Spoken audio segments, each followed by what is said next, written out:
The round of 16 is over. All 8 games have been completed and we're going to run through every single one in 8 minutes. Starting off with France versus Argentina. What exactly happened? Well, everyone thought Argentina and Messi were just going to deliver all of a sudden. I did not think this was going to happen. I don't really know where this confidence came from, but loads of people seem to have it. Maradona was there in a better state than last time, but it just wasn't meant to be. France have been improving each round. They started off a bit slow, but then they have been building up. The final score was 4-3. And who would you have looked to sort out the game? Messi. It didn't happen though. He had a solid performance, but the man of the match by far, Kylian Mbappe, managed to score 2.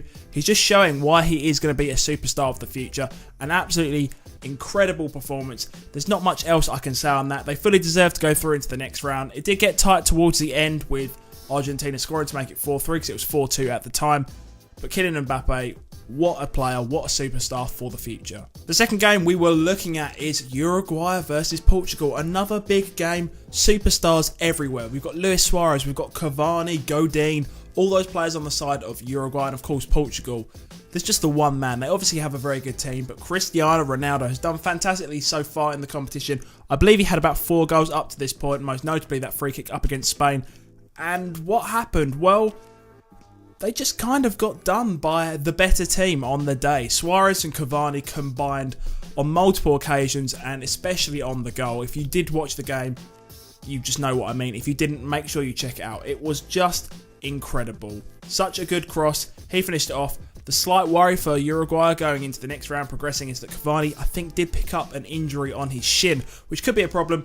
Overall though, Uruguay, they are doing so well as a team, really pushing forward. And a notable mention, Lucas Torreira in midfield. He's looking like a decent player. He's been linked with Arsenal, so he's been playing well. Just watch out for him. The next game, Spain versus Russia. On paper, clearly, 99 out of 100 people probably would have told you Spain were just going to absolutely wipe the floor with Russia. I know they're at home, they've got the home advantage, of course, this is Russia, but you would think they don't have the quality. However, their game plan was immense. They decided they were just going to sit back, they were going to park the bus, they were going to frustrate Spain, and that's exactly what they did. They struggled so much. Spain still are trying to play tiki-taka football. We've seen in the last couple of years that it has moved away from that.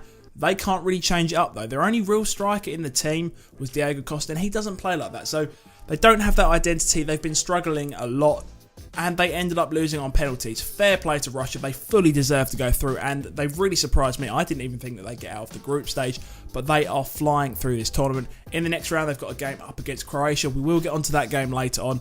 They've just been doing super well, so well done, Russia. And with that, I may well have spoiled who they're going to be playing. I did say Croatia were going to win, and that was the game that we had after that. Croatia up against Denmark. Another interesting one. It started off as an absolute thriller. I think it was Jorgensen for Denmark. Scored within the first minute of the game. It was around 1 minute 6 seconds. One of the quickest goals in World Cup history. It looked like we had a real good game on our hands. Everyone thought Croatia was going to wipe the floor with Denmark, but no, it wasn't meant to be until the 5th minute when Mandzukic managed to score one, bringing it back to make it level, and that was 1-1. But after that, what happened? The game was pretty dead for the whole entire match, really. If I'm being brutally honest, it was until the 90th minute.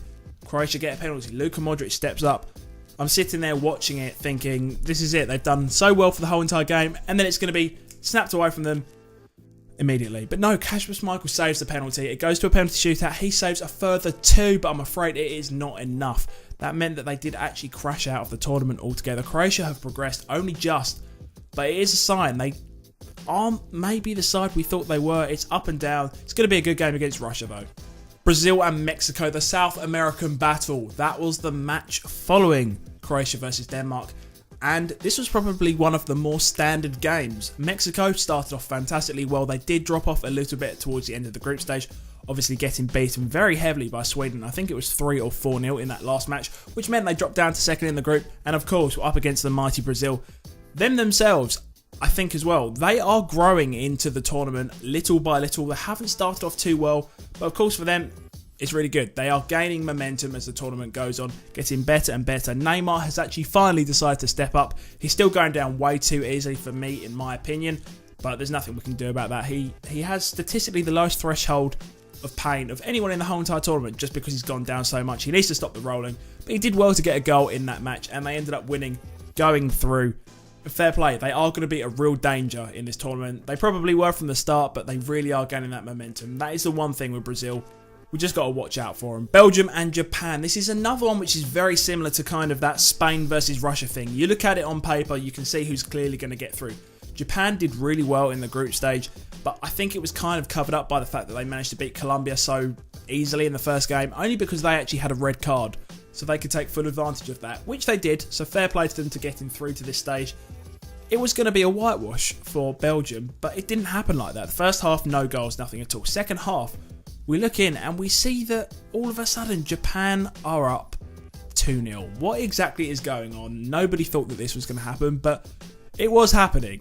Belgium recomposed themselves. They got back into the game. It was 2-2. Then I think their last goal they scored in the last minute of the game stopped it from going into extra time, which they probably would have won anyway if we're being honest.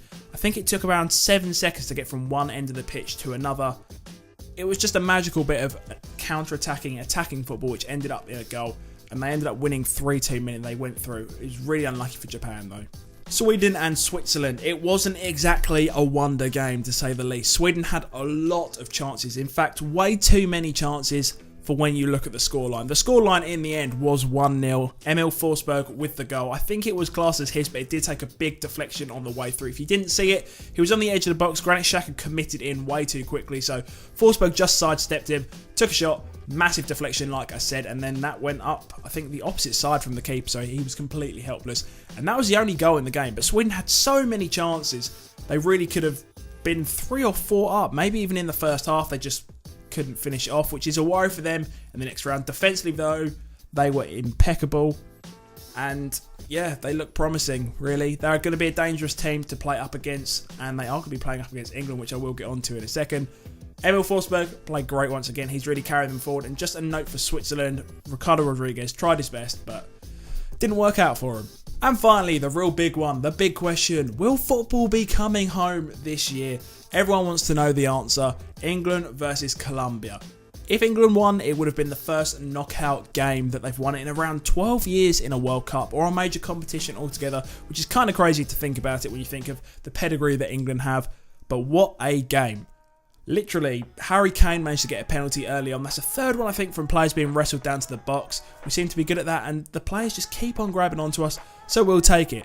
Last minute of the game, Colombia get one back. Takes it into extra time where the pressure, they are all over us. They kind of lost their heads in the middle of the match, but they managed to recover.